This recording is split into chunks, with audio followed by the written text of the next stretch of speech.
Philippi ലേഖനം 3-ാമത്തെ അധ്യായം അതിൻ്റെ 10-11 വാക്യങ്ങൾ. ഫിലിപ്പി ലേഖനം 3-ാമത്തെ അധ്യായം 10-11 വാക്യങ്ങളിലേക്ക് ഞാൻ നിങ്ങളുടെ ശ്രദ്ധയെ തിരിക്കുകയാണ്. ഒരാൾക്ക് ശബ്ദമുയർത്തി വായി.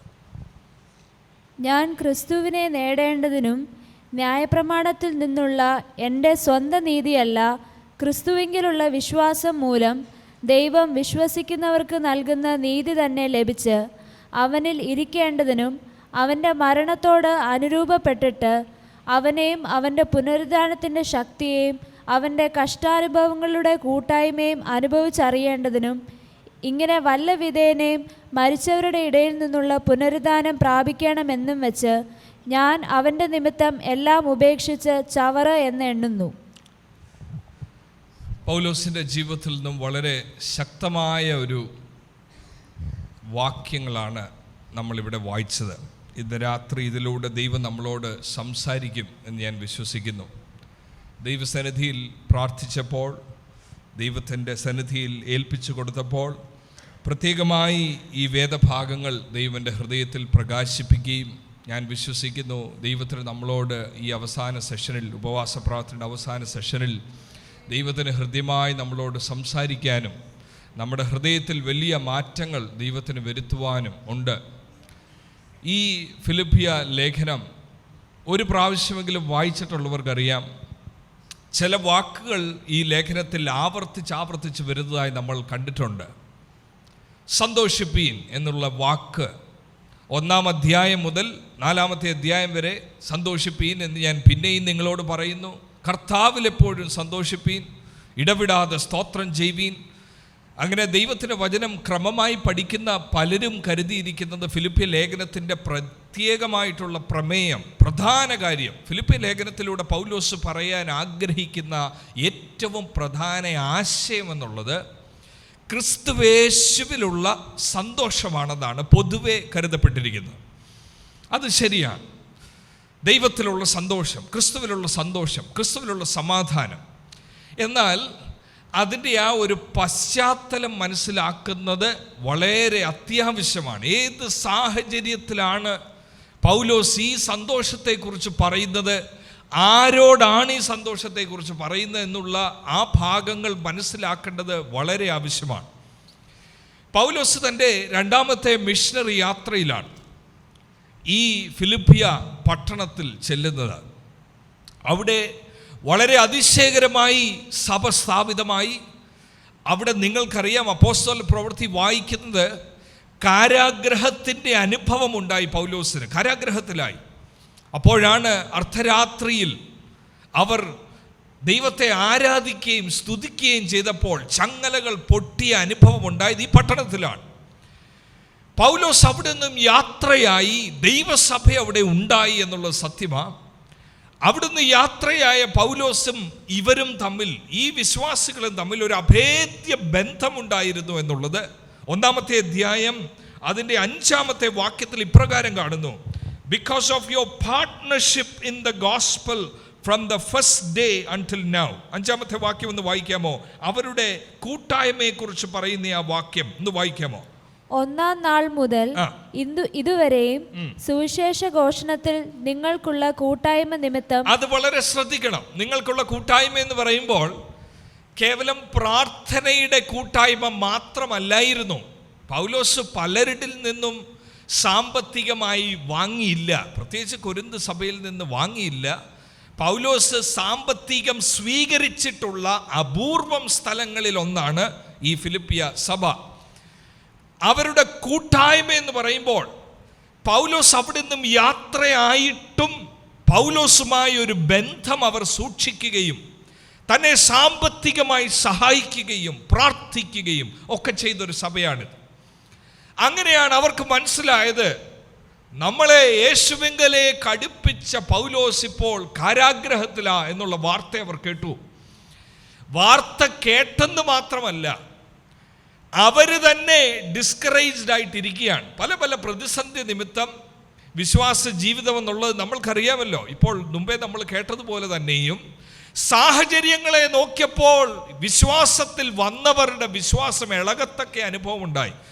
പൗലോസിനെ കുറിച്ച് കേട്ടപ്പോൾ പൗലോസും കാരാഗ്രഹത്തിലായി. എല്ലാ സാഹചര്യവും അവർക്കെതിരെ നിൽക്കുന്നത് പോലെ അവരുടെ തന്നെ സാഹചര്യങ്ങൾ അവർക്കെതിരെ അവരെ സുവിശേഷത്തിലേക്ക് നയിച്ച പൗലോസ് കാരാഗ്രഹത്തിൽ അങ്ങനെ മുഴുവനായി ഒരു ബ്ലീക്കായ മൂടൽ കിടക്കുന്നത് പോലുള്ള സാഹചര്യത്തിൽ നിൽക്കുമ്പോൾ അവർ ചിന്തിച്ചു, അവർ താല്പര്യപ്പെട്ടു, സഭയായി ഒരു കളക്ഷൻ എടുത്ത് കാരാഗ്രഹത്തിൽ കിടക്കുന്ന പൗലോസിനിൽ എത്തിക്കണം.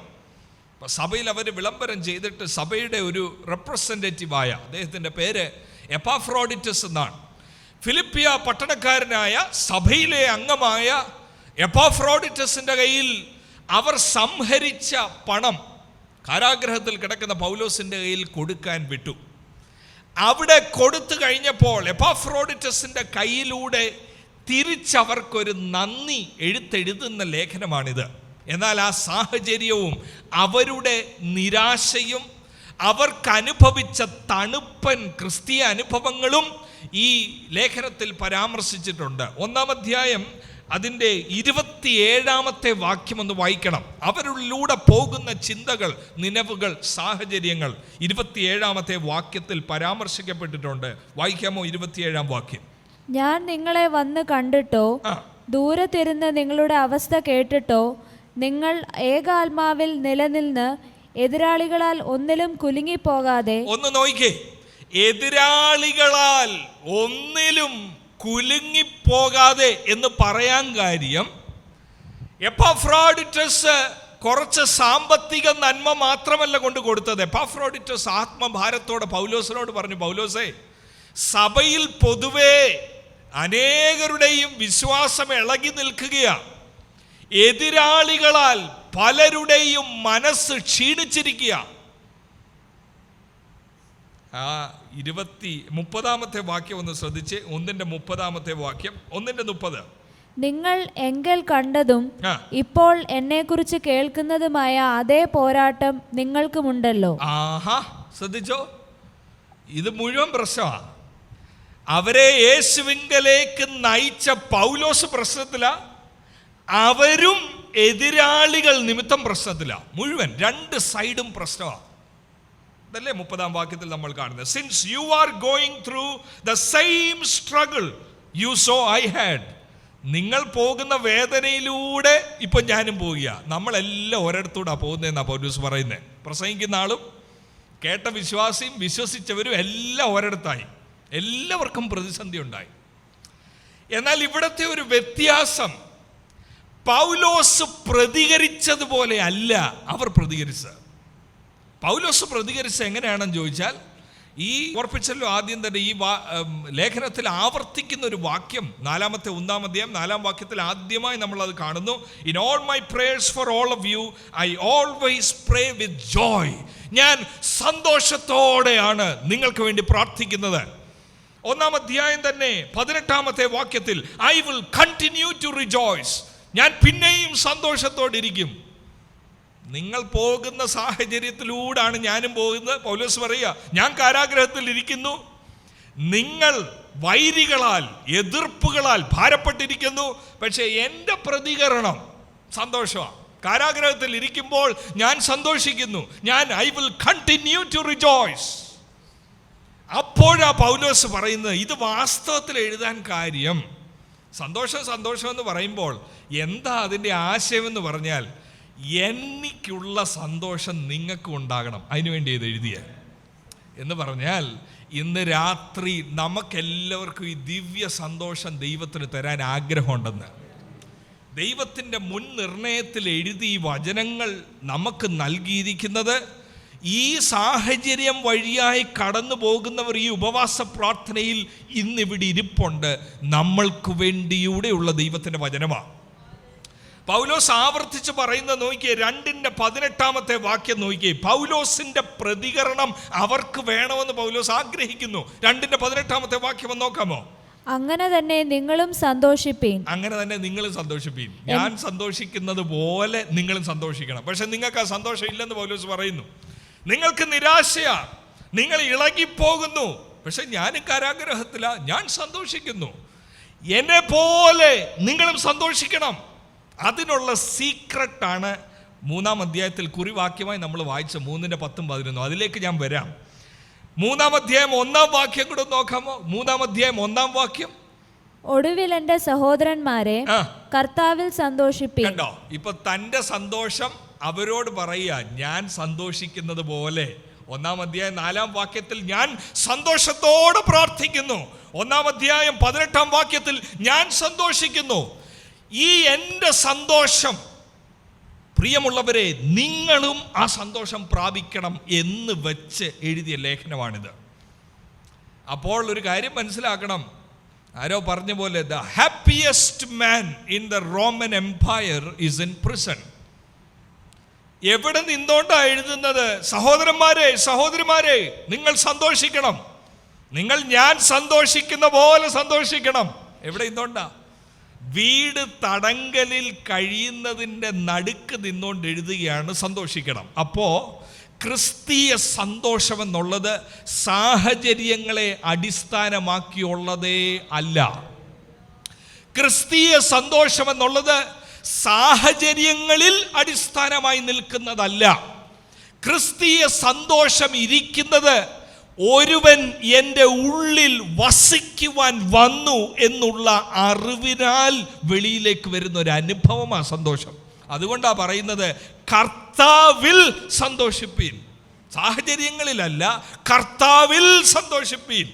കാരാഗ്രഹത്തിൻ്റെ നടുക്ക് കിടക്കുമ്പോഴും ഞാൻ സന്തോഷിക്കുന്നു എന്ന് പറയാൻ കാര്യം, ഈ കാരാഗ്രഹത്തിന് വിലങ്ങൽ വെക്കാൻ ഒക്കത്തില്ല എൻ്റെ ഉള്ളിൽ വസിക്കുന്ന യേശുവിനെ.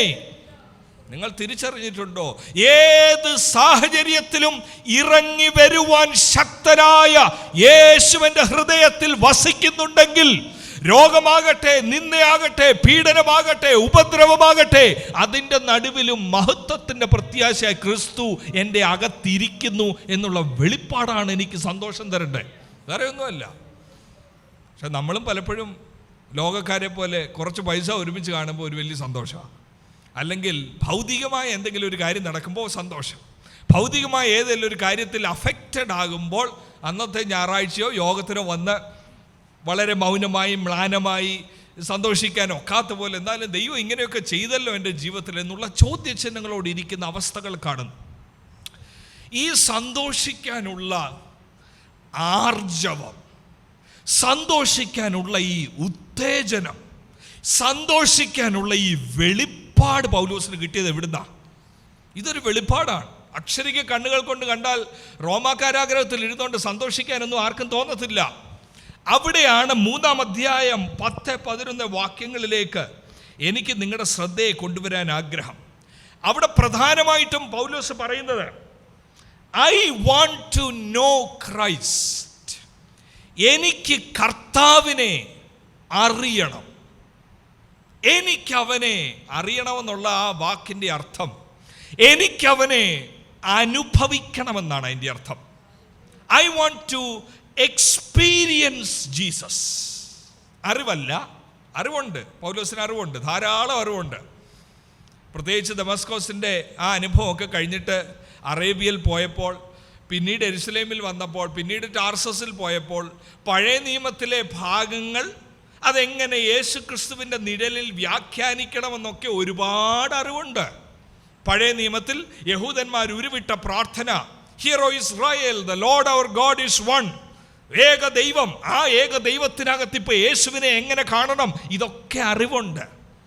എന്നാൽ പൗലോസ് നമ്മുടെ മുമ്പിൽ വരച്ച് കാണിക്കുന്ന ക്രിസ്തീയ യാത്രയുടെ ആ അനുഭവത്തിൽ ഏറ്റവും മുന്നിട്ട് നിൽക്കുന്ന ഒരു തത്വം, I want to know Christ. എനിക്ക് യേശുവിനെ അറിയണം, എനിക്കവനെ അനുഭവിക്കണം. അപ്പോൾ ആ I want to know Christ എന്നുള്ള ഒന്ന് തിരിച്ചൊരു ക്വസ്റ്റ്യനാക്കി ഇട്ടാൽ, വാട്ട് ഡു യു വാണ്ട്? അതാണ് ദൈവത്തിന് നമ്മളോട് ഇന്ന് രാത്രി ചോദിക്കാനുള്ളത്. എന്താ നമുക്ക് വേണ്ടിയത്? What do you want? അതിൻ്റെ ആൻസർ പൗലോസ് പറയുന്നു, I want to know Christ. What do you want എന്നുള്ളത് എല്ലാവരോടും യേശു ഇന്ന് വൈകിട്ട് ചോദിക്കുന്ന ഒരു കാര്യമാണ്. What do you want? എന്താണ് ദൈവസന്നിധിയിൽ നിന്ന് വേണ്ടിയത്? What do you want? Paulos അതിന് മറുപടി പറയുക, ആ ക്വസ്റ്റ്യന് മറുപടി പറയുക, what do you want? I want to know Christ. എനിക്ക് യേശുവിനെ അറിയണം. അതിലേക്ക് എന്നെ നടത്തുന്ന അനുഭവങ്ങളിൽ ഞാൻ സന്തോഷിക്കും. അതിലേക്ക് എന്നെ നടത്തുന്ന ഏത് സാഹചര്യത്തിലും ഞാൻ തുള്ളിച്ചാടും. കാരണം എൻ്റെ മനസ്സിലിരിക്കുന്ന ലക്ഷ്യം ഒന്നേ ഉള്ളൂ, എനിക്കവനെ അറിയണം, എനിക്കവനെ രുചിച്ചറിയണം, എനിക്കവനെ അനുഭവിക്കണം. I want to experience Christ in my situation. അപ്പോൾ അവിടെ തന്നെ പൗലോസും ഇന്നുള്ള വിശ്വാസികളും വിശ്വാസ സമൂഹവും തമ്മിൽ ഒരുപാട് വ്യത്യാസമുണ്ട്. കാരണം ഈ 3-ാം അധ്യായം 7 മുതലുള്ള വാക്യങ്ങളിൽ പൗലോസ് എന്തിനെ കുറിച്ചാണ് പറയുന്നതെന്ന് അറിയാമോ? ഒന്ന് വായിക്കാമോ? Chapter 3 verse 7 onwards. എങ്കിലും എനിക്ക് ലാഭമായിരുന്നതൊക്കെയും ഞാൻ ക്രിസ്തു നിമിത്തം ഛേദം എന്നെണ്ണിയിരിക്കുന്നു. അത്രയുമല്ല, എന്റെ കർത്താവായ യേശുക്രിസ്തുവിനെ കുറിച്ചുള്ള പരിജ്ഞാനത്തിന്റെ ശ്രേഷ്ഠത നിമിത്തം ഞാൻ എപ്പോഴും എല്ലാം ഛേദമെന്നെണ്ണുന്നു. ഞാൻ ക്രിസ്തുവിനെ നേടേണ്ടതിനും ന്യായപ്രമാണത്തിൽ നിന്നുള്ള എന്റെ സ്വന്തം നീതിയല്ല, ക്രിസ്തുവിങ്കിലുള്ള വിശ്വാസം മൂലം ദൈവം വിശ്വസിക്കുന്നവർക്ക് നൽകുന്ന നീതി തന്നെ ലഭിച്ച്. അതിന്റെ ഈ എനിക്ക് അവനെ അറിയണമെന്ന് പറയുന്നതിന് തൊട്ട് മുമ്പ് പൗലോസ് പറയുന്നത് എന്തിനെ കുറിച്ചാണെന്നറിയാം? എനിക്കുള്ള നീതിയെ കുറിച്ചാണ് പൗലോസ് പറയുന്നത്. Right standing with God. നീതി എന്ന് പറഞ്ഞാൽ എനിക്ക് ദൈവത്തിൻ്റെ മുമ്പിൽ നീതിമാനാക്കി ദൈവം പ്രഖ്യാപിച്ച അത്.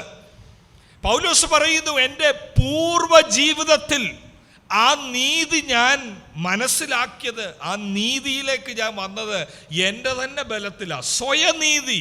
സ്വയനീതി എന്ന് പറഞ്ഞാൽ ആ 3-ാമത്തെ അധ്യായം അതിൻ്റെ 4-ാമത്തെ വാക്യം മുതലുണ്ട്. ഒരുപാട് നീതിക്ക് വേണ്ടിയുള്ള കാര്യങ്ങൾ പൗലോസിൻ്റെ ജീവിതത്തിൽ ഉണ്ടായിരുന്നു. എബ്രായരിൽ നിന്ന് ജനിച്ച എബ്രായൻ, ബെന്യാമീൻ ഗോത്രക്കാരൻ, ന്യായപ്രമാണം സംബന്ധിച്ച് ഫോൾട്ട്ലെസ് എന്ന് പറഞ്ഞാൽ ഒരു ന്യായപ്രമാണവും തെറ്റിച്ചിട്ടില്ലെന്നല്ല അതിൻ്റെ അർത്ഥം. ഫോൾട്ട്ലെസ് എന്ന് പറഞ്ഞാൽ ന്യായപ്രമാണത്തിൽ പറഞ്ഞ കാര്യങ്ങൾ കുറവുകൾ വന്നപ്പോൾ അതിൻ്റെ പരിഹാരമെല്ലാം ചെയ്ത് ഒരു പരിഹാരം പോലും വരാതിരുന്നിട്ടില്ല. ഒരു തെറ്റ് വന്നാൽ അതിന് ന്യായപ്രമാണം പറയുന്ന ക്രമമായ രീതിയിലുള്ള പരിഹാരമെല്ലാം ഉണ്ടാക്കി ദൈവത്തിൻ്റെ മുമ്പിൽ വന്ന് നിൽക്കുകയാണ്.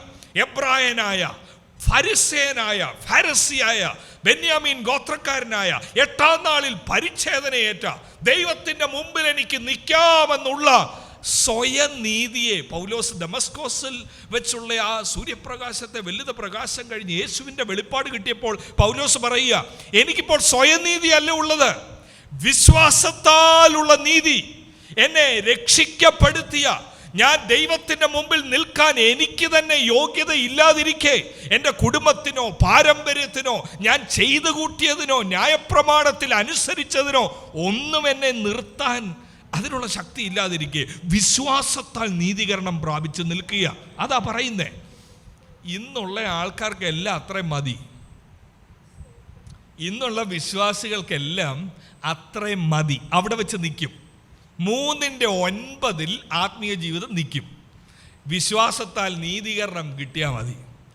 രക്ഷിക്കപ്പെടുക, സ്നാനപ്പെടുക, പിന്നെ എല്ലാ ഞായറാഴ്ചയും വരിക, സ്തോത്രാഴ്ച ഇടുക, ചൈത്ത് കൊടുക്കുക, പോവുക.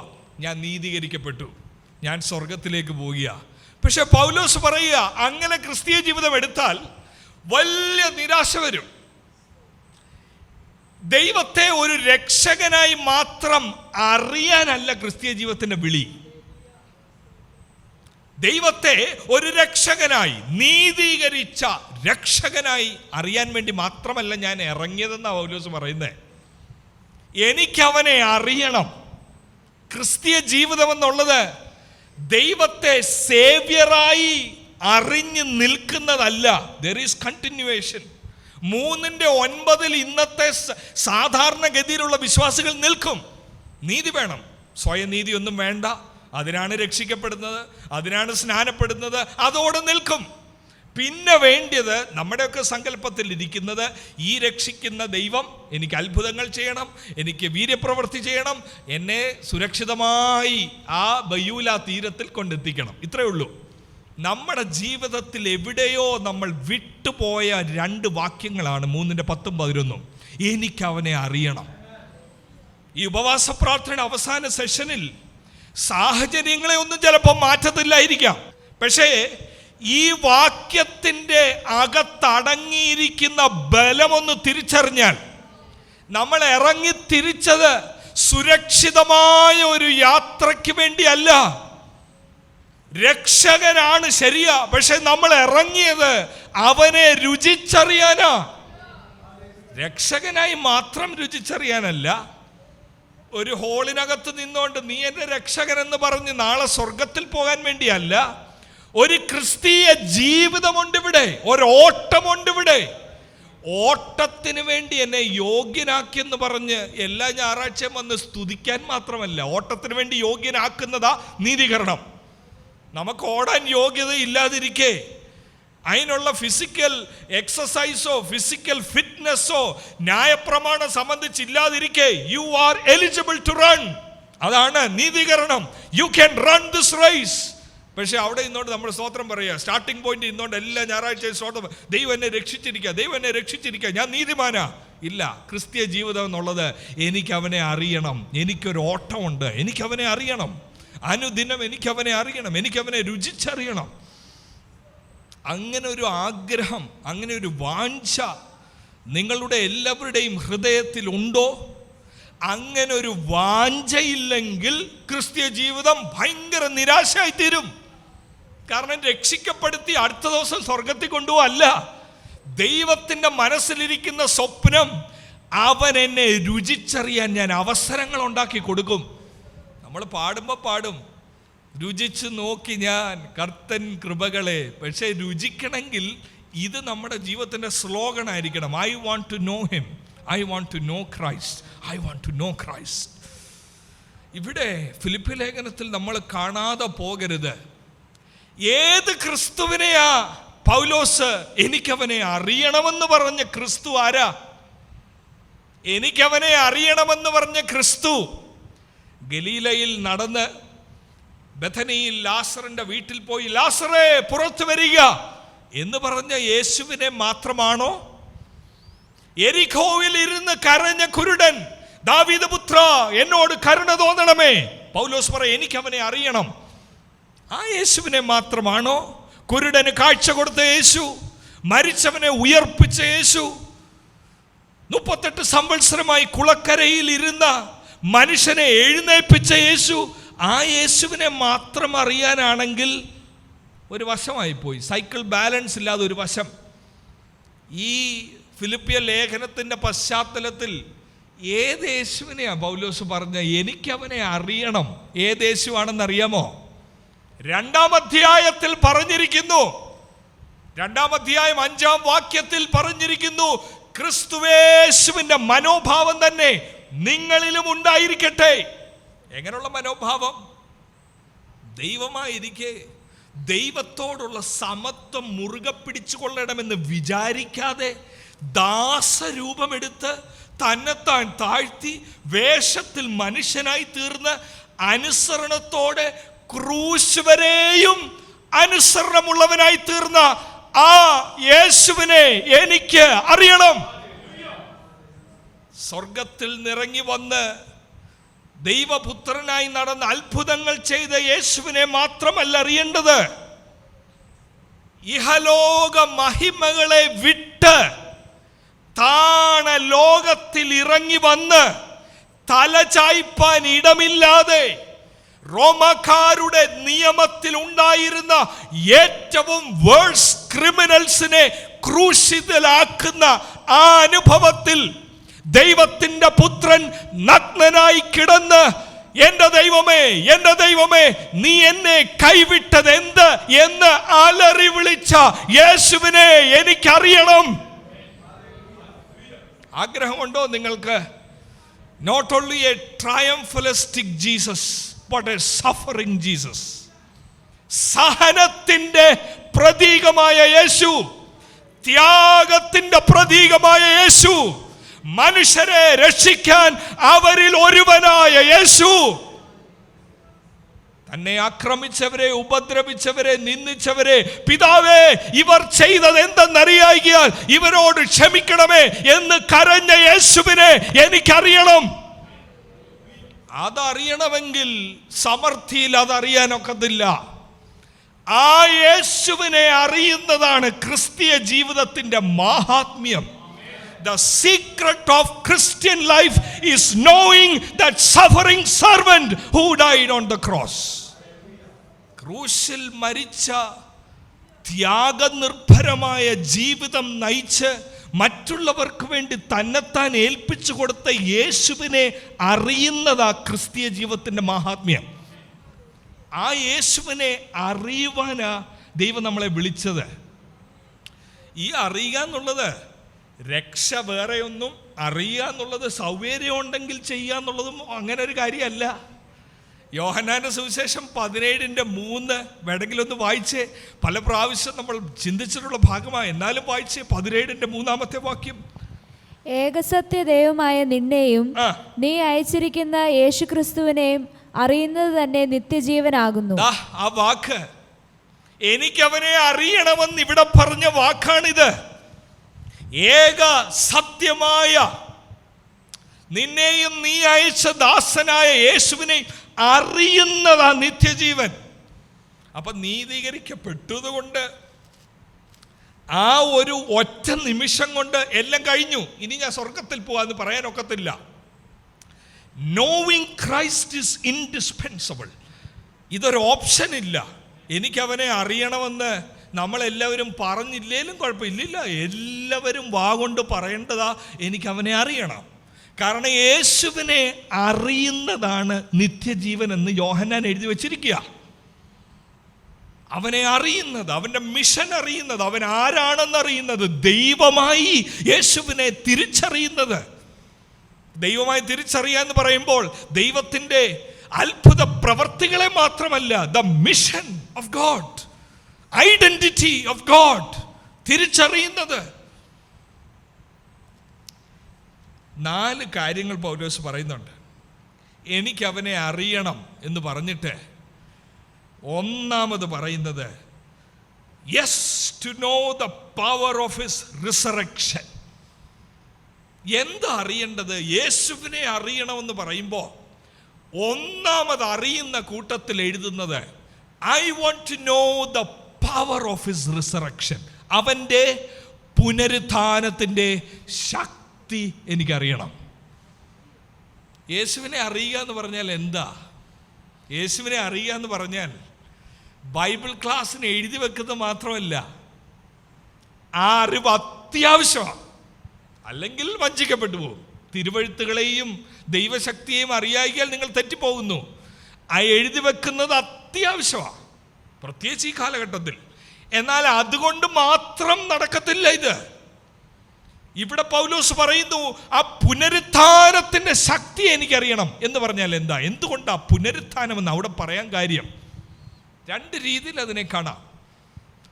ഒന്ന്, ഈ പുനരുത്ഥാനത്തെ ശക്തിയെക്കുറിച്ചെന്ന് പറയുന്നതിന് മുമ്പ് പറയുന്നത് നീതീകരണത്തോടുള്ള ബന്ധത്തിലാണ്. സ്വയം നീതിയല്ല, ദൈവം എനിക്ക് തരുന്ന ഒരു നീതി, വിശ്വാസത്താലുള്ള നീതീകരണം പറഞ്ഞിട്ടാണ് പറയുന്നത് എനിക്കവനെ അറിയണം, പുനരുത്ഥാനത്തിൻ്റെ ശക്തി.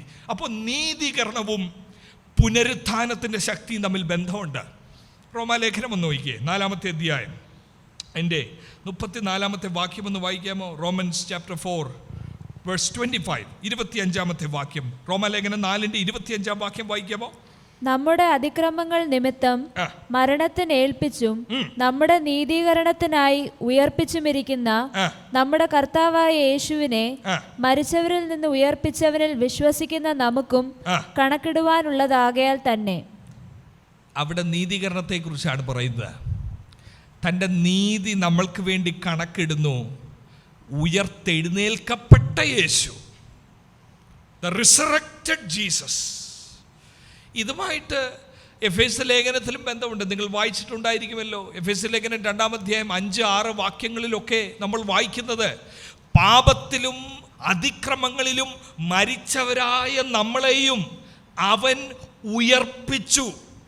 ഉയർത്തെഴുന്നേൽറ്റ യേശു, പുനരുത്ഥാനത്തിൻ്റെ ശക്തിയെ അറിയണമെന്ന് പറഞ്ഞാൽ ആ ഉയർത്തെഴുന്നേറ്റ യേശുവിൻ്റെ ശക്തി എന്നിൽ വ്യാപരിക്കുമ്പോൾ അതിക്രമങ്ങളിൽ മരിച്ചവനായ എൻ്റെ കണ്ണും തുറന്നു. അങ്ങനെ ഒരു ബന്ധം അവിടെ ഉണ്ട്. അതുകൊണ്ടാണ് പൗലോസ് പറയുന്നത് എനിക്ക് യേശുവിനെ അറിയണം. അവൻ്റെ പുനരുത്ഥാനത്തിൻ്റെ ശക്തി എന്ന് പറഞ്ഞാൽ ആ പുനരുത്ഥാനത്തിൻ്റെ ശക്തിയിലൂടെയാണ് എനിക്ക് നീതീകരണമുള്ളത്, എനിക്ക് ദൈവസന്നിധിയിൽ നിൽക്കാനുള്ള സ്റ്റാൻഡിങ് തുറന്നത്. It is through the resurrection of Jesus and it is through the resurrected Jesus. എന്നാൽ അതൊരു ഭാഗം എന്നുള്ളേ ഉള്ളൂ. യെസ്, നമ്മുടെ നീതീകരണത്തോടുള്ള ബന്ധത്തിൽ ഉയർത്തെഴുന്നേറ്റ യേശു നമ്മളെയും ഉയർത്തെഴുന്നേൽപ്പിച്ചു. നമ്മുടെ ഉൾക്കണ്ണിനെ ഉയർത്തെഴുന്നേറ്റ യേശു തൻ്റെ ശക്തിയാൽ തുറന്നു. എന്നാൽ ഇതിന് വേറൊരു വശമുണ്ട്. ആ വശത്തെ നിങ്ങളുടെ മുമ്പിൽ ഇന്ന് രാത്രിയിൽ പറയുവാൻ എൻ്റെ മനസ്സിൽ ഭയങ്കരമായ ഹേമം, നിയോഗം ദൈവം തരുന്നു. പുനരുത്ഥാനത്തിൻ്റെ ശക്തി എന്ന് പറഞ്ഞാൽ എനിക്ക് അവനെ അറിയണം. അവൻ്റെ പുനരുത്ഥാനത്തിൻ്റെ ശക്തി അറിയണമെന്ന് പറഞ്ഞാൽ അതിൻ്റെ അർത്ഥം എൻ്റെ സാഹചര്യങ്ങളിൽ, അനുദിന ജീവിതത്തിൽ, ശുശ്രൂഷയിൽ, ആ സാഹചര്യങ്ങളുടെ നടുവിൽ എനിക്ക് പുനരുത്ഥാനത്തിൻ്റെ ശക്തി അറിയണമെന്നും അതിനർത്ഥവ്യാപ്തിയുണ്ട്. ദൈവന്റെ ഹൃദയത്തിൽ തന്ന ഒരു ആലോചന ഞാൻ നിങ്ങളോട് വിളിച്ചു പറയാം. ആർക്കാ പ്രിയ ദൈവമക്കളെ ഉയർപ്പുള്ളത്? ആർക്കാ ഉയർപ്പുള്ളത്? ജീവനോടിരിക്കുന്നവർക്കാണോ? മരിച്ചവർക്കാ? പൗലോസ് എഴുതുമ്പോൾ പറയുന്നത് ജീവനോടിരിക്കുന്ന നമ്മൾ രൂപാന്തരപ്പെടും. ക്രിസ്തുവിൽ മരിച്ചവർ ഉയർത്തെഴുന്നേൽക്കും, ജീവനോടിരിക്കുന്ന നമ്മൾ രൂപാന്തരപ്പെടും. അപ്പോൾ ഒന്ന് ചിന്തിച്ചേ, പുനരുത്ഥാനമുള്ളത് മരിച്ചവർക്കാ. പുനരുത്ഥാനത്തിൻ്റെ ശക്തി അനുഭവിക്കേണ്ടത് ആരാ? മരിച്ച സാഹചര്യങ്ങൾക്കുള്ളവർക്കല്ലേ ഈ പുനരുത്ഥാനത്തിൻ്റെ ശക്തിയുള്ളത്. പക്ഷേ ഇന്ന് എല്ലാവർക്കും പുനരുത്ഥാനത്തിൻ്റെ ശക്തി വേണം, പക്ഷേ ചത്ത സാഹചര്യങ്ങൾ വേണ്ട. ഇതാ ദൈവം എന്നെ ഏൽപ്പിച്ച നിങ്ങളോട് ഇന്ന് രാത്രി പറയാൻ. പുനരുത്ഥാനത്തിൻ്റെ ശക്തി അനുഭവിക്കണമെങ്കിൽ നിർജീവമായ വിഷയം വേണം. അല്ലെങ്കിൽ പുനരുത്ഥാനത്തിൻ്റെ ശക്തി അനുഭവിക്കത്തില്ലല്ലോ. ചാകാത്തവന് പുനരുത്ഥാനം ഇല്ലല്ലോ. സ്വയശക്തിയിൽ ചെയ്യാൻ ഒക്കുന്നിടത്ത് പുനരുത്ഥാനത്തിൻ്റെ ശക്തി വേണ്ടായല്ലോ. എനിക്കവനെ അറിയണം. അവന്റെ പുനരുത്ഥാനത്തിന്റെ ശക്തി എന്ന് പറയാൻ കാര്യം, പുറമേയുള്ള മനുഷ്യൻ ക്ഷയിച്ചുകൊണ്ടിരിക്കുന്ന പൗലോസിന് ആ പുനരുത്ഥാനത്തിന്റെ ശക്തി വേണ്ടിയത്. ഈ നിക്ഷേപം മൺപാത്രങ്ങളിൽ തന്നിരിക്കുന്നു എന്ന് പറഞ്ഞ പൗലോസിന് ആ പുനരുത്ഥാനത്തിന്റെ ശക്തി വേണ്ടിയത്. എവിടാ ഇപ്പൊ കിടക്കുന്ന? ഞാൻ പറഞ്ഞല്ലോ, റോമ കാരാഗ്രഹത്തിൽ കിടക്കുന്ന പൗലോസിനാണ് ഈ പുനരുത്ഥാനത്തിന്റെ ശക്തി അറിയാനുള്ള സാധ്യതയുള്ളത്. ഒരു കുഴപ്പവും ജീവിതത്തിൽ ഇല്ലാത്തവൻ ഈ പുനരുത്ഥാനത്തിന്റെ ശക്തി എന്തിനാ? ചുമ്മാ കൈയടിക്കാനാണോ ഈ ശക്തി? എനിക്ക് യേശുവിനെ അറിയണം. അവന്റെ പുനരുത്ഥാനത്തിന്റെ ശക്തി എനിക്കറിയണമെന്ന് പറയാൻ കാര്യം, യേശുവിനെ പിൻപറ്റി തുടങ്ങിക്കഴിഞ്ഞ് വൻ പരാജയം, നിർജീവ സാഹചര്യം, അതിന്റെ നടുവിൽ മനുഷ്യന് ചെയ്യാൻ ഒക്കാത്തത് യേശു ചെയ്യുന്നത് എനിക്ക് അനുഭവിക്കണം. അതാണ് അതിന്റെ അർത്ഥം കേട്ടോ. അനേക നാളുകളായി പ്രാർത്ഥിച്ച നിർജീവ വിഷയങ്ങൾ ഉണ്ടെങ്കിൽ അതിന്റെ നടുവിൽ ഈ വചനത്തിന്റെ ശക്തി ഇന്ന് രാത്രി ഒന്ന് വ്യാപരിക്കട്ടെ. നിർജീവമെന്ന് കരുതിയെടുത്ത് ജീവന്റെ ശക്തി ഇന്ന് രാത്രി വ്യാപരിക്കട്ടെ. സാഹചര്യങ്ങളുടെ മേൽ വ്യാപരിക്കട്ടെ, ശരീരത്തിന്റെ മേൽ വ്യാപരിക്കട്ടെ. യേശുവിന്റെ പുനരുത്ഥാന ശക്തി നമ്മുടെ സാഹചര്യങ്ങളിൽ വ്യാപരിക്കട്ടെ. അതിനുള്ളതാ ഇത്. പക്ഷെ ഇത് പ്രാർത്ഥിക്കുമ്പോൾ സൂക്ഷിച്ചേ പ്രാർത്ഥിക്കാവൂ. കർത്താവേ, എനിക്ക് അവനെ അറിയണം, പുനരുത്ഥാനത്തിന് ശക്തി അറിയണമെന്ന് പറഞ്ഞാൽ പ്രതീക്ഷിക്കേണ്ടത് ചത്ത സാഹചര്യമാണ് പ്രതീക്ഷിക്കേണ്ടത്. അല്ലാത്തവർക്ക് പുനരുത്ഥാനത്തിന് ശക്തി ഇല്ല. ആ പുനരുത്ഥാനത്തിൻ്റെ ശക്തി ഉള്ളത് കൊണ്ടല്ലേ പറയുന്നത് ജീവിക്കുന്ന ക്രിസ്തു മരിക്കുന്ന ലാഭം. അതാ പുനരുത്ഥാനത്തിൻ്റെ ശക്തി. ആ പുനരുത്ഥാനത്തിന് ശക്തി ഉള്ളത് കൊണ്ടല്ലേ പറയുന്നത് ഞാൻ ആരെ വിശ്വസിച്ചിരിക്കുന്നു എന്ന് ഞാൻ അറിയുന്നു. പുനരുത്ഥാനത്തിന് ശക്തി ഉള്ളത് കൊണ്ടല്ലേ പറയുന്നത് അവൻ എൻ്റെ സങ്കേതമാ. പുനരുത്ഥാനത്തിന് ശക്തി ഉള്ളത് കൊണ്ടല്ലേ പറയുന്നത് ഞാൻ കർത്താവിൽ സന്തോഷിക്കുന്നു. സന്തോഷിക്കാൻ ഒരു മാർഗമേ ഉള്ളൂ പ്രിയ ദൈവമക്കളെ, നമുക്ക് യേശുവിനെ അറിയണം. അവന്റെ പുനരുത്ഥാനത്തിന്റെ ശക്തി നമുക്കറിയണം.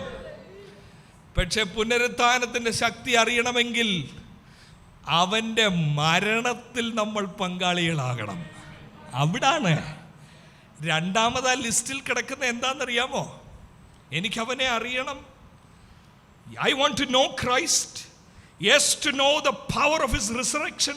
തന്റെ പുനരുത്ഥാനത്തിന്റെ ശക്തി അറിയണം. And participate in his sufferings.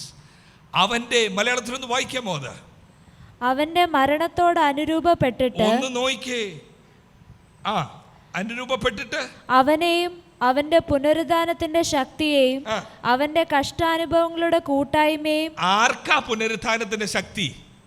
കഷ്ടാനുഭവങ്ങളിൽ കൂട്ടായ്മ ഉള്ളവർക്കാ പുനരുത്ഥാനത്തിന്റെ ശക്തി. മനസ്സിലാവുന്നുണ്ടോ?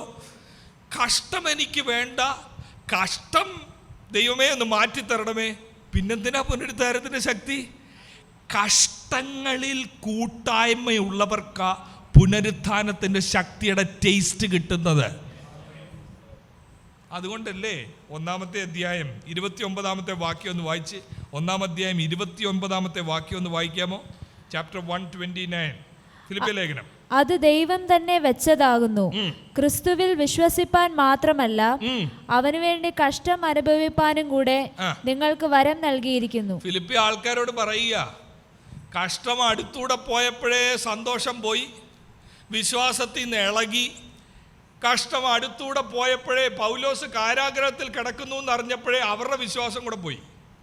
കാരണം നമ്മളോട് സുവിശേഷം പറഞ്ഞ അപ്പോസ്തലനും ഇപ്പൊ കാരാഗ്രഹത്തിലായി. പൗലോസ് പറയുക, നിങ്ങളെ ദൈവം വിളിച്ചത് കഷ്ടം അനുഭവിക്കുവാൻ വേണ്ടിയൂടുള്ള വിളിയായിരുന്നു എന്ന് പറഞ്ഞാൽ അതിൻ്റെ അർത്ഥം എന്താ? പുനരുത്ഥാനത്തിന്റെ ശക്തിയെ രുചിക്കാനുള്ളൊരു വിളിയായിരുന്നു അത്. അതുകൊണ്ടല്ലേ പത്രോസ് എഴുതിയത്, കഷ്ടം വന്ന് സംഭവിക്കുമ്പോൾ ഏതോ ആശ്ചര്യമായത് സംഭവിച്ചു എന്ന് കരുതരുതേ. 1 പത്രോസ് 4:13, 1 പത്രോസ് 4:16, ക്രിസ്ത്യാനിയായി കഷ്ടം സഹിക്കേണ്ടി വന്നാലും ലജ്ജിക്കരുത്. ഏതോ ആശ്ചര്യമായത് വന്നു ഭവിച്ചു എന്ന് കരുതരുത്. പ്രതീക്ഷിക്കാത്ത സാഹചര്യം നിങ്ങളുടെ കുടുംബത്തിൽ ഉണ്ടാകുമ്പോൾ അയ്യോ ഇതെന്താ ഇങ്ങനെ ഉണ്ടായതെന്ന് ചിന്തിക്കരുത്. പുനരുത്ഥാനത്തിന്റെ ശക്തി അനുഭവിക്കുവാനുള്ള ഒരു സാഹചര്യം ദൈവം ഒരുക്കി തന്ന അവന്റെ കഷ്ടാനുഭവങ്ങളിലുള്ള കൂട്ടായ്മ, അതില്ലാതെ പുനരുത്ഥാന ശക്തി ഇല്ല. എത്രയെത്ര വാക്യങ്ങൾ അപ്പോസ്തലപ്രവൃത്തി 14:22 ത്രൂ മെനി ട്രിബുലേഷൻ, അനേക കഷ്ടങ്ങളിലൂടെ നമ്മൾ ദൈവരാജ്യത്തിൽ പ്രവേശിക്കണം. യോഹന്നാൻ 15:20 ഈ ലോകം എന്നെ പെർസിക്യൂട്ട് ചെയ്തെങ്കിൽ, ഉപദ്രവിച്ചെങ്കിൽ അത് നിങ്ങളെയും പെർസിക്യൂട്ട് ചെയ്യും. അപ്പൊ പെർസിക്യൂഷൻ നടക്കുമ്പോൾ ഇതിനെ മാറ്റണമേ എന്നല്ല, പുനരുത്ഥാനത്തിന്റെ ശക്തിയെ രുചിക്കാൻ എനിക്കൊരു ഭാഗ്യം തരണമേ. 1 പത്രോസ് 4:12 ഡു നോട്ട് ബി സർപ്രൈസ്, ഏതോ ആശ്ചര്യമായത് സംഭവിച്ചെന്ന് കരുതരുത്. 2 തിമോത്തിയോസ് 3:12 ഈ ലോകത്തിൽ യഥാർത്ഥ ഭക്തിയോടെ ജീവിക്കാൻ ആഗ്രഹിക്കുന്ന എല്ലാവരും ഉപദ്രവിക്കപ്പെടും. Will be persecuted, may be അല്ല, വിൽ ബി പെർസിക്യൂട്ടഡ്. ഞാൻ ഇന്നലെ ഓർപ്പിച്ചല്ലോ, ഇന്നലെ വരാത്തവരുള്ളത് കൊണ്ട് ഞാൻ പറയാം. പൗലോസ് പ്രാർത്ഥിച്ചപ്പോൾ പല കാര്യങ്ങൾ പ്രാർത്ഥിച്ചെങ്കിലും ഒരു ലേഖനത്തിൽ മാത്രമല്ല അനേക ലേഖനങ്ങളിൽ മുന്നിട്ട് നിൽക്കുന്ന തൻ്റെ ഒരു പ്രാർത്ഥനാ വിഷയമുണ്ട്. എന്താണെന്നറിയാമോ? കർത്താവേ, ഞങ്ങൾക്ക് ജ്ഞാനത്തിൻ്റെയും വിവേകത്തിൻ്റെയും ആത്മാവിനെ തരണം. എന്തിനാ? ഈ ജ്ഞാനത്തിൻ്റെയും വിവേകത്തിൻ്റെയും ആത്മാവ് ഉണ്ടെങ്കിൽ ദൈവത്തിൻ്റെ ഇഷ്ടത്തിൻ്റെ പരിജ്ഞാനം ഞങ്ങൾക്ക് മനസ്സിലാവും. കാരാഗ്രഹത്തിൽ അടയ്ക്കുമ്പോൾ മാനുഷികമായി പരാജയം, അയ്യോ എനിക്ക് സുവിശേഷം പറയാൻ ഒക്കത്തില്ലല്ലോ, എന്നെ ബന്ധിച്ചല്ലോ, ഇതാ മാനുഷിക ചിന്ത. പക്ഷെ ഫിലിപ്പി ലേഖനം 1:12 എന്താ എഴുതിയിരിക്കുന്നതെന്ന് അറിയാമോ? എനിക്ക് സംഭവിച്ചത് 1:12 വായിക്കാമോ? സഹോദരന്മാരെ, എനിക്ക് ഭവിച്ചത് സുവിശേഷത്തിന്റെ അഭിവൃദ്ധിക്ക് കാരണമായി തീർന്നു. അതാ പരിജ്ഞാനം, അതാ വിവേകം. ദൈവത്തിന്റെ ജ്ഞാനവും വിവേകവും വന്ന് നിറയുമ്പോൾ അവന്റെ ഇഷ്ടത്തിന്റെ പരിജ്ഞാനം തിരിച്ചറിയും. എനിക്ക് വന്ന് സംഭവിച്ചത് നല്ലതായി, കാരണം അനേകർ ധൈര്യത്തോടെ സുവിശേഷം പ്രസംഗിക്കുന്നു, സുവിശേഷത്തിൻ്റെ വ്യാപ്തി ഉണ്ടാകുന്നു. ഇത് തന്നെ 2 കൊരിന്ത്യർ ലേഖനം 1 നമ്മൾ കണ്ടു. പൗലോസ് പറയുന്നു, എനിക്ക് താങ്ങുന്നതിലപ്പുറമായ ഗ്രേറ്റ് പ്രഷർ എനിക്കുണ്ടായി. 1:8 വാക്യം 9 വാക്യം. പക്ഷെ അത് എന്തിനാ ഉണ്ടായതെന്ന് ചോദിച്ചാൽ, ഞങ്ങൾ മനുഷ്യരിൽ ആശ്രയിക്കാതെ ദൈവത്തിൽ ആശ്രയിക്കാൻ വേണ്ടി ദൈവം അനുവദിച്ചതാ. ജഡത്തിലെ ശൂലം അനുവദിച്ചു. എന്തിന്? നിഗളിച്ചു പോകാതിരിക്കാൻ ദൈവം അനുവദിച്ചു. ചിലത് ദൈവം അനുവദിക്കുന്നത് അവനിൽ ആശ്രയിപ്പിക്കാനാ, നിഗളം വരാതിരിക്കാനാ, സുവിശേഷത്തിന്റെ വ്യാപ്തിക്ക് വേണ്ടി അനുവദിക്കുന്നതാ. ഇന്നത്തെ സന്ദേശത്തിൽ നമ്മൾ മനസ്സിലാക്കുന്നത് ആ 3 അവിടെ ഉണ്ട്. അതിൻ്റെ കൂടെ പുനരുത്ഥാനത്തിന്റെ ശക്തിയെ രുചിക്കാൻ വേണ്ടിയാ ക്രിസ്തുയേശുവിന്റെ കഷ്ടാനുഭവങ്ങളുടെ കൂട്ടായ്മ ദൈവം എനിക്ക് അനുവദിക്കുന്നത്. ഈ കഷ്ടാനുഭവങ്ങളിലെ കൂട്ടായ്മ എന്നുള്ളത് പഴയ നിയമത്തിലെ ഒരു ക്യാരക്ടറായ, കഷ്ടതയെന്ന് പറയുമ്പോഴേ നമ്മുടെ മനസ്സിൽ വരുന്ന ഒരു ക്യാരക്ടറാണ് ഇയ്യോബ്, അല്ലേ? സാധാരണഗതിയിൽ ഇയ്യോബിനെ കുറിച്ച് എടുക്കുമ്പോൾ ആകെ കൂടെ എടുക്കാറുള്ളത് അവന് ഇരട്ടിയായി 10 മടങ്ങ് തിരിച്ചു കിട്ടിയെന്നുള്ള ഭാഗം ലാസ്റ്റേ വായിക്കത്തുള്ളൂ. നഷ്ടപ്പെട്ടത് വായിക്കും, പിന്നെ അടുത്ത വായിക്കുന്നത് ഇയ്യോബിന് ഇരട്ടിയായി കിട്ടി, 10 ഇരട്ടി കിട്ടി, എല്ലാം കിട്ടി. ഈ കഷ്ടങ്ങളിലൂടെ ഇയ്യോബിന് നടന്നൊരു സംഭവമുണ്ട്. അവസാന അധ്യായത്തിൽ നമ്മൾ വായിക്കുന്നുണ്ട്. അത് കാണാതെ പോകരുത്. ഇതുവരെ അത് അടിവര ഇട്ടില്ലെങ്കിൽ അത് അടിവര ഇടണം. കഷ്ടങ്ങളിലൂടെ ദൈവത്തിൻ്റെ പദ്ധതിയെ 42 അധ്യായം 5 വാക്യം ഒന്ന് ശ്രദ്ധിച്ചു നോക്കിക്കേ. ഇയ്യോബിൻ്റെ പുസ്തകം 42 അധ്യായം 5 വാക്യം. നമ്മൾ പുനരുത്ഥാനത്തിൻ്റെ ശക്തിയെക്കുറിച്ച് ഇപ്പോൾ പറയുന്നു. പഴയ നിയമത്തിൽ തന്നെ പുനരുത്ഥാനത്തിൻ്റെ ശക്തി രുചിക്കാൻ അന്ന് അവസരമില്ലെങ്കിലും God still accomplished something through sufferings. എന്താ 42 വാക്യം? ഞാൻ നിന്നെ കുറിച്ച് ഒരു കേൾവി മാത്രമേ കേട്ടിരുന്നുള്ളൂ. അയ്യോ, ശ്രദ്ധിച്ചേ. ഇയ്യോബ് ആരായിരുന്നു? ഭക്തനായ മനുഷ്യൻ, നിഷ്കളങ്കമായി ജീവിച്ച മനുഷ്യൻ, നിർമ്മലതയോടെ ദൈവസന്നിധിയിൽ നടന്നവൻ. ആ ഇയ്യോബ് പറയുക, ഞാൻ നിന്നെ കുറിച്ചൊരു കേൾവി മാത്രമേ എനിക്കുണ്ടായിരുന്നുള്ളൂ. അതിന്റെ അർത്ഥം എന്താ വായിക്കുന്നേ? ഇപ്പോഴോ എപ്പോ? ഈ കഷ്ടതയിലൂടെ ഞാൻ പോയപ്പോൾ കേൾവി മാത്രമല്ല, ഇപ്പോഴോ എന്റെ കണ്ണാൽ നിന്നെ കാണുന്നു. എന്റെ കണ്ണാൽ ഞാൻ നിന്നെ കാണുന്നു. പൗലോസ് പറയുന്നു, ഇതിന് സമാന്യമായി ഇതിലൂടെ കടന്നു പോകുമ്പോൾ എനിക്കിത് അറിവല്ല, ഞാൻ അവനെ രുചിക്കുന്നു. അതുകൊണ്ട് കഷ്ടങ്ങൾ വരുത്തരുതേ, ഇതൊന്ന് മാറ്റിത്തരണമേ. നല്ല പ്രാർത്ഥന, കറക്റ്റായ വേദപുസ്തക അടിസ്ഥാനത്തിലുള്ള പ്രാർത്ഥന. കഷ്ടങ്ങൾ ജീവിതത്തിൽ വരുമ്പോൾ കൃപയെ കൂട്ടിത്തരണമേ. പുനരുത്ഥാനത്തിന്റെ ശക്തിയെ അനുഭവിക്കുവാൻ കർത്താവേ എനിക്കൊരു കൃപ തരണമേ, ഒരവസരം തരണമേ.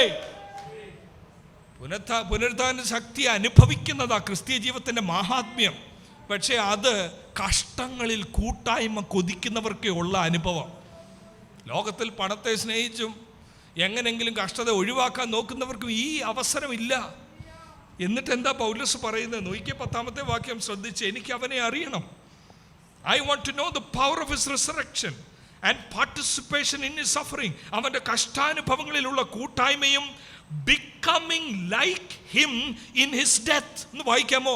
മരണത്തിൽ അവന്റെ കഷ്ടാനുഭവങ്ങളുടെ കൂട്ടായ്മയും അനുഭവിച്ചറിയേണ്ടതിനും. ഇങ്ങനെ തൊട്ട് മുമ്പുള്ള വാക്യമാ മലയാളത്തിൽ. ഒന്ന് വായിക്കാമോ? അവന്റെ മരണത്തോട് അനുരൂപപ്പെട്ടിട്ട്. 3-ാമത്തെ കാര്യമാ അത്.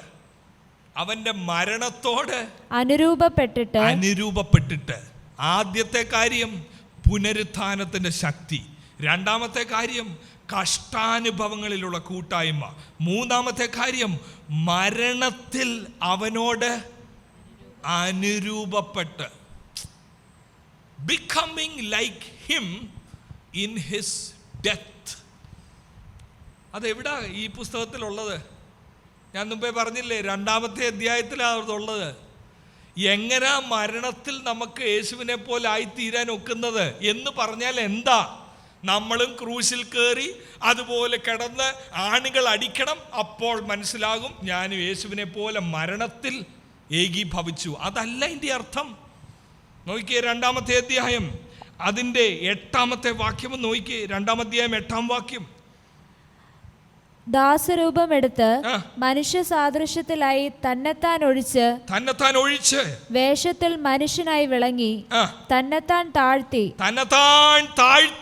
മരണത്തോളം ക്രൂശിലെ മരണത്തോളം തന്നെ അനുസരണമുള്ളവനായി തീർന്നു. രണ്ട് കാര്യങ്ങൾ അവിടെ പറയുന്നേ. തന്നെത്താൻ താഴ്ത്തി ക്രൂശ് വരെയും അനുസരണമുള്ളവനായി തീർന്നു. എനിക്ക് മരണത്തിൽ അവനെ പോലെ ആകണമെന്ന് പറഞ്ഞാൽ എന്താ? എനിക്ക് താഴ്മ വേണം, എനിക്ക് അനുസരണം വേണം. അതതിൻ്റെ അർത്ഥം. I want to be obedient, I want to be humble, becoming like him in his death. മരണത്തിൽ അവനെ പോലെ ആയിത്തീരുക. അപ്പോൾ യേശുവിനെ പോലെ എന്നെ ആക്കണമേ, യേശുവിൻ്റെ വഴികൾ എന്നെ പഠിപ്പിക്കണമേ എന്നൊക്കെ നമ്മൾ പാടുമ്പോൾ what is the deeper meaning? അതിൻ്റെ ആഴത്തിലുള്ള അർത്ഥം എന്താ? നമ്മളെ വിളിച്ചിരിക്കുന്നത് യേശുവിനെ പോലെ ആയിത്തീരാനാ. ഏതിൽ? അവൻ്റെ മരണത്തിൽ അവനെ പോലെ ആയിത്തീരാൻ എന്ന് പറഞ്ഞാൽ എന്തിനു വേണ്ടിയാണ് ആ ക്രൂശ് മരണം? താൻ ചെയ്ത ഏതോ തിന്മയ്ക്ക് വേണ്ടിയുള്ള പരിഹാരമാണോ ക്രൂശ്? അല്ലല്ലോ. മറ്റുള്ളവരെ രക്ഷിക്കാൻ വേണ്ടിയല്ലേ ക്രൂശ് തന്നെത്താൻ. പൗലോസ് അതിനെ പറയുന്നത് പാപം അറിയാത്തവനെ നാം അവനിൽ ദൈവത്തിൻ്റെ നീതിയാകേണ്ടതിന് വേണ്ടി അവൻ നമുക്ക് വേണ്ടി പാപമാക്കപ്പെട്ടു, പാപമാക്കി തീർത്തു. അതല്ലേ ക്രൂശ് പഠിപ്പിക്കുന്നത്. താഴ്മയോടെ ദൈവപുത്രൻ ക്രൂശ് എടുത്തുകൊണ്ട് നടക്കുന്ന കാഴ്ച ഭാവനയിൽ കാണാമെങ്കിൽ ഒരു നിമിഷം കണ്ടു നോക്ക്. പൗലോസ് ആ കാരാഗ്രഹത്തിൽ ഇരുന്ന് വിശ്വാസത്തിൽ ക്ഷീണിച്ചവരെ നോക്കി എഴുതുകയാ. ഞാൻ സന്തോഷിക്കാൻ കാര്യം എൻ്റെ മനസ്സിലെ ലക്ഷ്യം ഇതൊക്കെ. എനിക്ക് യേശുവിനെ അറിയണം, അവൻ്റെ പുനരുത്ഥാനത്തിൻ്റെ ശക്തി എനിക്കറിയണം, കഷ്ടാനുഭവങ്ങളിലുള്ള കൂട്ടായ്മ, and becoming like him in his death. എവിടാ വാസ്തവത്തിൽ പൗലോസ് യേശുവിനെ പോലെ മരണത്തിൽ അനുരൂപനാകുന്നത്? കാരാഗ്രഹത്തിലല്ലേ. ആ കാരാഗ്രഹത്തിൽ തൊട്ടടുത്ത് നിൽക്കുന്ന പടയാളിയുമായി കൈകൾ ബന്ധിപ്പിച്ച് സ്വാതന്ത്ര്യമെല്ലാം നഷ്ടപ്പെട്ട് കാരാഗ്രഹത്തിൻ്റെ അകത്തൂടെ നടക്കുമ്പോൾ ഒരു ടേസ്റ്റ് കിട്ടുക. ക്രൂശിൽ ആണികൾ അടിക്കപ്പെട്ടവൻ്റെ ടേസ്റ്റാണ് കാരാഗ്രഹത്തിൽ കിടക്കുമ്പോൾ. നമ്മുടെ സമൃദ്ധിയിലല്ല നമ്മൾ മരണത്തിൽ യേശുവിനെ പോലെ ആയിത്തീരുന്നത്. ലോകത്തിൻ്റെ ദൃഷ്ടിയിലെ നമ്മുടെ പരാജയങ്ങളിലും താഴ്വരയുടെ അനുഭവത്തിലുമാണ് ക്രൂശിലേക്ക് നമ്മൾ ആകർഷിതരായി അവൻ്റെ മരണത്തിൽ നമ്മൾ അനുരൂപരാകുന്നത്. പഴികൾ കേൾക്കുമ്പോഴാണ് നമ്മൾ അവൻ്റെ ക്രൂശിൽ അനുരൂപരാകുന്നത്. അങ്ങനെയുള്ള അനുഭവം നിങ്ങൾക്കുണ്ടായിട്ടുണ്ടോ? കുത്തുവാക്കുകൾ ചിലപ്പോൾ അയൽവക്കക്കാരിൽ നിന്നായിരിക്കാം, ചിലപ്പോൾ നിങ്ങളുടെ തന്നെ കുടുംബാംഗങ്ങളിൽ നിന്നായിരിക്കാം, ഒരു പക്ഷെങ്കിൽ നിങ്ങളുടെ തന്നെ വൈഫിൽ നിന്നോ ഹസ്ബൻഡിൽ നിന്നോ ആയിരിക്കാം. ഒരുമിച്ച് ആരാധനയ്ക്ക് വരുന്നു, പക്ഷേ ഉള്ളിൽ ആ വേദന കിടക്കുന്നു. Nobody is understanding my pain, my spirituality. എൻ്റെ ആത്മീക ദർശനം മനസ്സിലാക്കുന്നില്ല, എൻ്റെ വേദന മനസ്സിലാക്കുന്നില്ല. ദൈവം തന്ന കൂട്ടാളിയാണ്, പക്ഷേ they are not with me. ആ സമയത്ത് മാറിയിരുന്ന് വേറൊരു മുറിയിൽ കയറി പ്രാർത്ഥിക്കുന്ന ആത്മീയതയല്ല പുസ്തകം പറയുന്നത്. തന്നെ താൻ താഴ്ത്തി ആ മനസ്സിലാക്കാത്ത ആളിൻ്റെ കരങ്ങളിൽ പിടിച്ച് പ്രാർത്ഥിക്കുമ്പോൾ അതാണ് അവൻ്റെ മരണത്തോട് ഏകീഭവിക്കുന്നത്. എൻ്റെ റൈറ്റുകളെല്ലാം ഞാൻ ക്രൂശിൽ വെക്കുന്നു, എനിക്കുള്ള ആത്മാഭിമാനമെല്ലാം ഞാൻ കളയുന്നു. അല്ലാതെ ക്രൂശിൻ്റെ അനുഭവം വരുമ്പോൾ അയ്യോ ഇതെന്നെ ആൾക്കാർ തെറ്റിദ്ധരിക്കും, ഞാൻ യേശു ദൈവപുത്രൻ അല്ലെന്ന് ആൾക്കാർ വിചാരിക്കും, ഇതൊന്നും എനിക്ക് വേണ്ട. അതല്ല. ഇന്നലെ നമ്മൾ കണ്ടല്ലോ, ഗത്സമന തോട്ടത്തിൽ കിടന്നുകൊണ്ട് എൻ്റെ ഇഷ്ടം നടക്കരുതേ, അങ്ങയുടെ ഇഷ്ടം എൻ്റെ ജീവിതത്തിൽ നടക്കണമേ. അതാ ക്രൂശിൻ്റെ മാർഗം. നമ്മുടെ കുടുംബ പ്രാർത്ഥനയിൽ, വ്യക്തിപരമായ പ്രാർത്ഥനയിൽ എൻ്റെ ഇഷ്ടം നടക്കരുതേ, ദൈവത്തിൻ്റെ ഇഷ്ടം എന്നിൽ നടക്കണമേ. എൻ്റെ തലമുറയുടെ ജീവിതത്തിൽ എൻ്റെ ഇഷ്ടം നടക്കരുതേ, ദൈവത്തിൻ്റെ ഇഷ്ടം നടക്കണമേ. അനുസരണത്തോടെ, താഴ്മയോടെ, പക്വതയോടെ ക്ഷമിച്ചു കൊടുക്കേണ്ടവരോട് ക്ഷമിച്ചു കൊടുക്കുമ്പോൾ മരണത്തിൽ ഞാൻ അവനെ അനുരൂപനായിക്കൊണ്ടിരിക്കുന്നു. ക്ഷമയിലൂടെ നമ്മൾ അവനുമായി അനുരൂപനാകുന്നത്. നമ്മൾ തെറ്റ് ചെയ്തിട്ടില്ലെങ്കിലും യേശുവിനെ ധ്യാനിച്ചാൽ മതി. തെറ്റ് ചെയ്യാത്തവൻ, സ്വർഗത്തിന്റെ മകുടമായ ഏകജാതനായ പുത്രൻ ഈ വലിയ ക്രൂശിലൂടെ കടന്നു പോകുമ്പോൾ എന്നെയും നിങ്ങളെയും മുമ്പിൽ ഓർത്തുകൊണ്ട് ക്രൂശിനെ അവൻ അലക്ഷ്യമാക്കിയെങ്കിൽ ഇന്ന് രാത്രി നമ്മുടെ മുമ്പിൽ വെച്ചിരിക്കുന്ന ഒരു സന്തോഷം ഓർക്കണം. ഈ അറിയുന്നവനായ യേശുവിനെ നമ്മൾ ഒരിക്കൽ മുഖാമുഖം കാണും. ആ യേശുവിനെ പോലെ നമ്മൾ ആയിത്തീരും. 1 യോഹന്നാൻ 3:2 ഭാഷയിൽ നാം അവനെ കാണുമ്പോൾ നാം അവനെ പോലെ ആയിത്തീരും.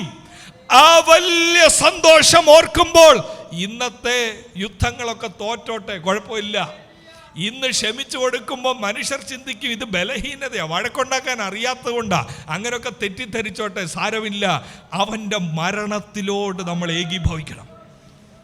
ആ മരണത്തോട് ഏകീഭവിക്കുമ്പോഴേ, സാഹചര്യങ്ങളിൽ മരണത്തോട് ഏകീഭവിക്കുമ്പോൾ നാലാമത്തെ ഒരു കാര്യമുണ്ട് പൗലോസ് പറയുന്നത്. പുനരുത്ഥാനത്തിൻ്റെ ശക്തി എനിക്കറിയണം, കഷ്ടാനുഭവങ്ങളിലുള്ള കൂട്ടായ്മ, മരണത്തിൽ അവനെ പോലെ ഏകീഭവിക്കുക. നാലാമത് പറയുന്നത് എന്താണെന്നറിയോ? വായിച്ചേ. ഇങ്ങനെ വല്ല വിധേനയും മരിച്ചവരുടെ ഇടയിൽ നിന്നുള്ള പുനരുദ്ധാനം. ഈ വല്ല വിധേന എന്ന് പറയുമ്പോ അയ്യോ അത് നടക്കുമോ നടക്കത്തില്ലയോ എന്നുള്ള ആശയമല്ലത്. വല്ല വിധേനയും എന്നുള്ള വാക്കിൻ്റെ അർത്ഥം ഇത് സ്വയം നീതി കൊണ്ട് ആ ഉയർപ്പെനിക്ക് കിട്ടത്തില്ല, വല്ല വിധേനയും ആ കൃപയാൽ ഞാൻ ഉയർത്തെഴുന്നേൽക്കപ്പെടുമെന്നുള്ള ആശയമാണ്.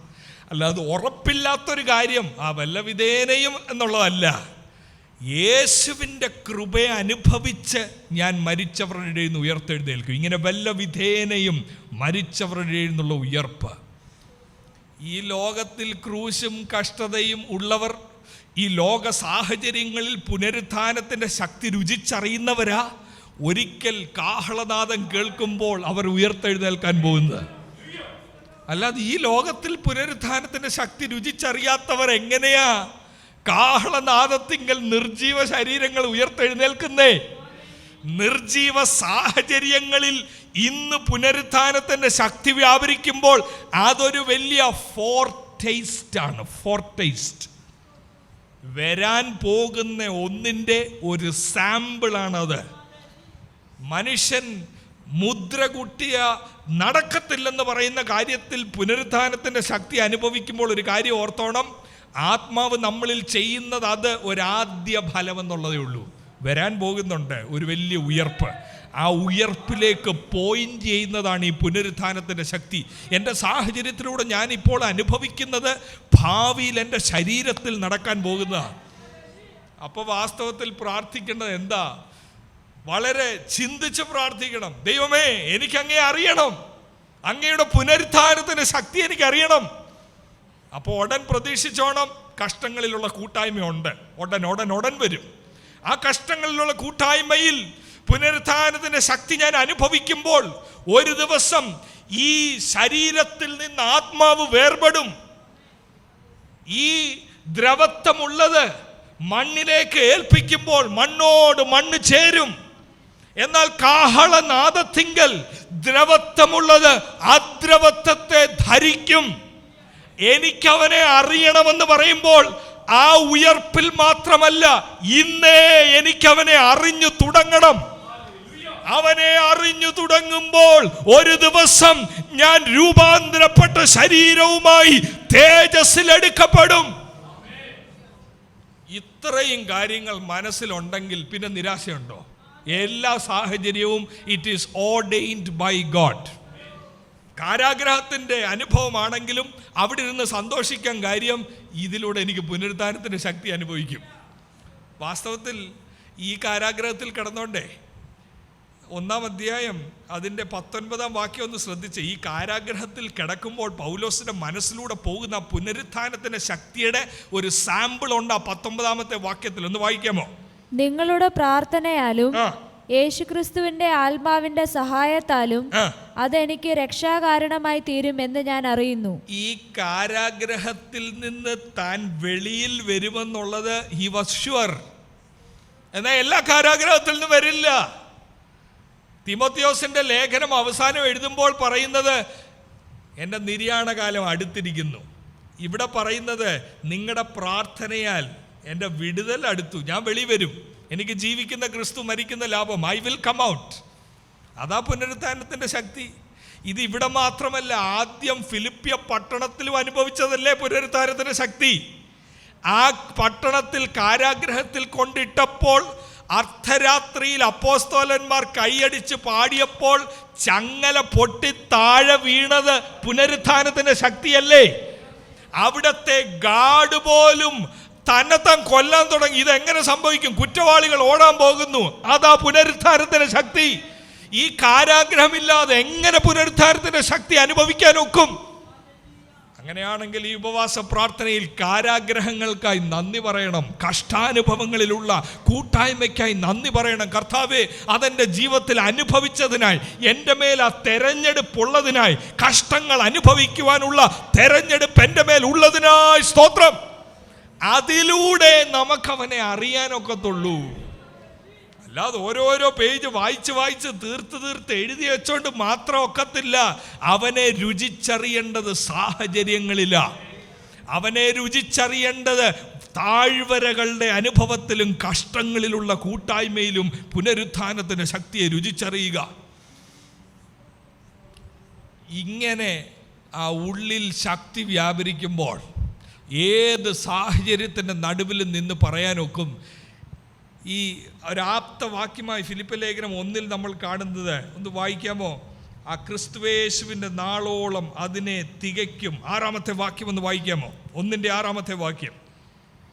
സുവിശേഷ ഘോഷണത്തിൽ നിങ്ങൾക്കുള്ള കൂട്ടായ്മ നിമിത്തം ഞാൻ നിങ്ങളെ ഓർക്കുമ്പോഴൊക്കെയും എൻ്റെ ദൈവത്തിന് സ്തോത്രം ചെയ്യുന്നു. കൃപയിൽ എനിക്ക് കൂട്ടാളിയായ നിങ്ങളെ ഒക്കെയും എൻ്റെ ബന്ധനങ്ങളിലും സുവിശേഷത്തിന്റെ പ്രതിവാദത്തിലും സ്ഥിരീകരണത്തിലും. എത്രാമത്തെ വാക്യമാ ഉള്ളത്? നിങ്ങളിൽ നല്ല പ്രവൃത്തി ആരംഭിച്ചവൻ. 4-ാമത്തെ വാക്യം വായിക്കാമോ? അത് സകല പ്രാർത്ഥനയിലും എപ്പോഴും സന്തോഷത്തോടെ പ്രാർത്ഥിച്ചും നിങ്ങളിൽ നല്ല പ്രവൃത്തിയെ ആരംഭിച്ചവൻ. ഇന്ന് ഇവരിക്കുന്ന എല്ലാവരും കേൾക്കണമേ, ഇത് ഫിലിപ്പി ആൾക്കാർക്ക് വേണ്ടി മാത്രമുള്ളതല്ല.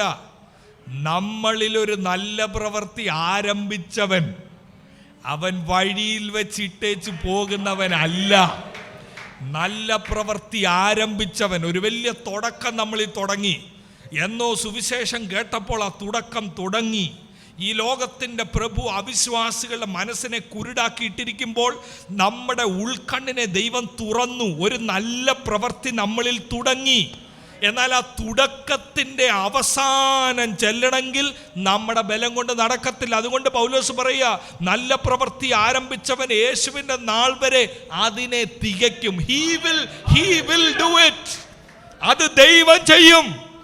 ബലഹീനമായ കാൽമുട്ടുകൾക്ക് ദൈവം ബലം തരും. ക്ഷീണമായിരിക്കുന്ന ഹൃദയത്തിന് ദൈവം തന്നെ ബലം പകരും. പുനരുത്ഥാനത്തിന്റെ ശക്തി അനുഭവിക്കേണ്ടിടത്ത് മനുഷ്യന് കഴിയാത്തത് എൻ്റെ ദൈവം തന്നെ അത് ചെയ്തു തരും. താമസം വരുന്നുവെന്ന് പറയുമ്പോൾ അത് ഇല്ല എന്നുള്ളതല്ലേ അർത്ഥം. താമസം വരുന്തോറും അസാധ്യങ്ങളുടെ നടുവിൽ രുചിച്ചറിയുവാനുള്ള സാധ്യത കൂടുതൽ വരികയാ. ലാസർ മരിച്ചപ്പോൾ 4-ാം ദിവസം വരുമ്പോൾ അതിന്റെ മാധുര്യം കൂടുകയാ. പുനരുത്ഥാനത്തിന്റെ ശക്തിയുടെ പെട്ടെന്നൊരു വിടുതൽ പ്രതീക്ഷിച്ചുകൊണ്ട് നിരാശപ്പെടരുത്. യേശുക്രിസ്തുവിന്റെ നാളോളം അതിനെ തികയ്ക്കുന്നവൻ നമ്മളുടെ കൂടെ ഉണ്ട് ഈ മരുഭൂമി യാത്രയിൽ. ഒരു നിമിഷം നമ്മുടെ കണ്ണുകളെ ദൈവസന്നിധിയിൽ എല്ലാവരും അടച്ച് ഒരു നിമിഷം അധരങ്ങളെ തുറന്ന് പ്രാർത്ഥിച്ച് ഏൽപ്പിച്ചു കൊടുക്കാമോ? ഇന്ന് ഹൃദയത്തിൻ്റെ അകത്തളങ്ങളിൽ നീറുന്ന പ്രയാസവുമായി വലിയ ഭാരം എടുത്തു വെച്ചതുപോലെ മാസങ്ങളായി നടക്കുന്നവർ ഇന്ന് രാത്രി എന്നെ കേൾക്കുന്നുണ്ടെങ്കിൽ നിങ്ങളോട് ദൈവത്തിന് സംസാരിക്കാനുള്ള വചനമാണ് ഞാൻ വിളിച്ചു പറഞ്ഞത്. പുനരുത്ഥാനത്തിന്റെ ശക്തി ഇന്ന് രാത്രി നിങ്ങളുടെ ഹൃദയങ്ങളിലേക്ക് ദൈവം അയക്കട്ടെ. ആ സാഹചര്യങ്ങളിലേക്ക് ദൈവം അയക്കട്ടെ. മരണത്തിൽ അവനോടൊപ്പം അനുരൂപമാകാനൊക്കുന്ന ഒരു കൃപയെ ദൈവം ഇന്ന് പകൽ ഉച്ച മുതൽ ഉള്ളങ്കാൽ വരെ ഈ രാത്രിയിൽ ദൈവം പകരട്ടെ. തളർന്നു പോകുവാനല്ല ദൈവം വിളിച്ചിറക്കിയത്. വിളിച്ചിറക്കിയവൻ വിശ്വസ്തൻ. തല കുനിച്ച് നടക്കുവാൻ അവൻ അനുവദിക്കുകയില്ല.